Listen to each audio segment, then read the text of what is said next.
Pag nilagyan niya ng baby. Ito ba baby oil guys? Ba't baby oil kasi? Hindi naman nilagyan ng baby oil yan eh. Ba yan? Dito, ba't wala? Nakakainis ka eh. Parang bata eh.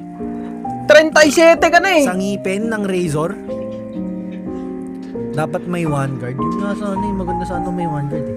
Gusto mo i-testing ko tong hair trimmer. Daming- Dito triggered eh. Naiinis ako sa'yo eh. Triggered natin. Dami sinasabi. Nakakainis ka eh. Testing ako, masakit. Guys, 300 followers na lang guys. 93 na tayo. Ang dami nyo dyan. Oh, 2,000. Imposibleng walang ano dyan. Yan, ganyan muna kasi. Ano nangyari ba, baby? Kung nandyan ako guys, ako na nagkalbo dyan. Wala ka sa kanila eh. Sayang. Meron, mas okay ba to? Wala! Di ba? Sige nga. Yan nga yung sinasabi ko, yung may pang ganon. May ilalagay.